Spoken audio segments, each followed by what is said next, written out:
अब अब देखिए प्रश्नावली 7B का सवाल नंबर 5 लिखा है बिंदुओं -3, 4 और 3, -4 को मिलाने वाले रेखाखंड के मध्य बिंदु के निर्देशांक।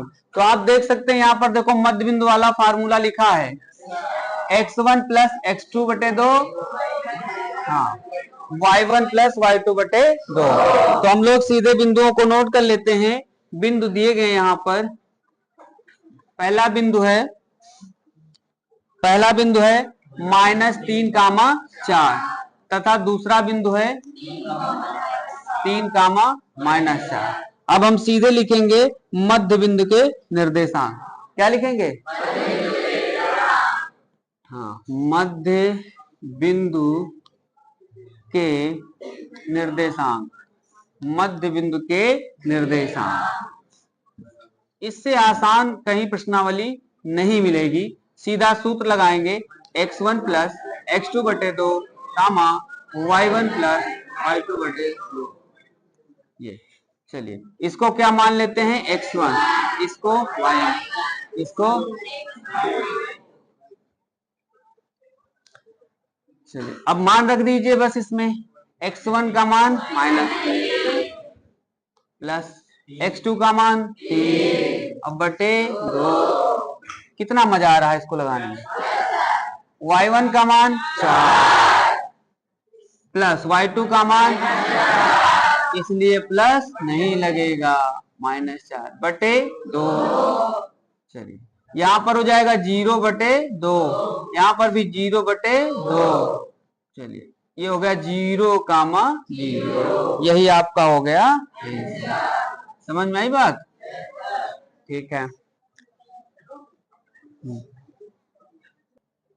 अब देखिए सवाल नंबर 5 लिखा है 6 नंबर 6, देखिए 6।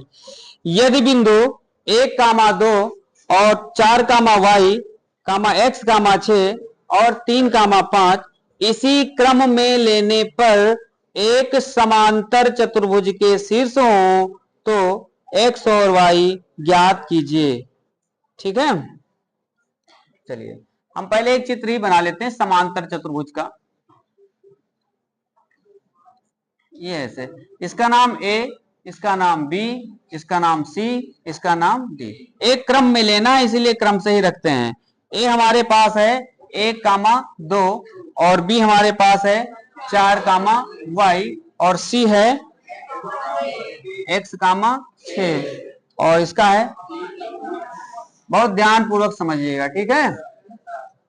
यहां पर हम मान भी लेते हैं, माना समांतर चतुर्भुज, माना समांतर चतुर्भुज के शीर्ष पहला कौन सा है? A, 1, 2, B, 4, C, x, और D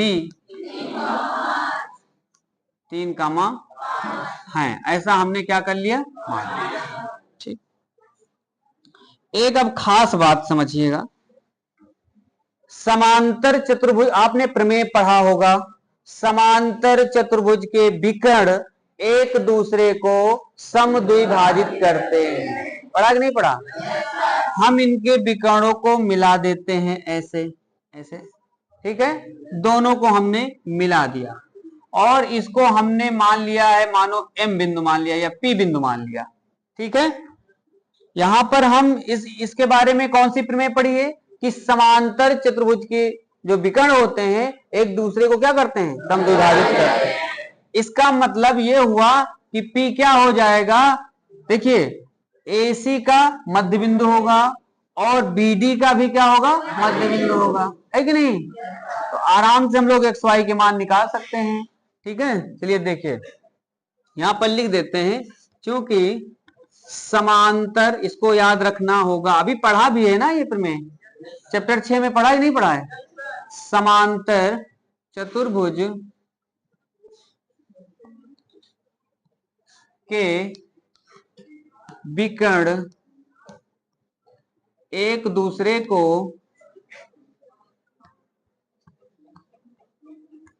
समद्विभाजित करते हैं,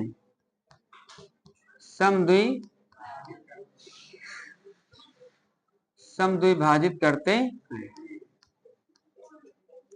अब कोई भी मान लीजिए रेखा ही है, अगर कोई बिंदु उसको समद्विभाजित करेगा, मानो ये ए बी हमारे पास रेखा है और पी बिंदु है, इसको समद्विभाजित करता है, तो इसका मतलब आप क्या कहते हैं कि पी, अगर दूरी निकालना हो तो पी ए बराबर पी भी कहते हैं। अगर समद्विभाजित करता है तो ये भी भाषा में कह सकते हैं, दूसरी भाषा में, कि पी जो है ए बी का क्या है, मध्य बिंदु।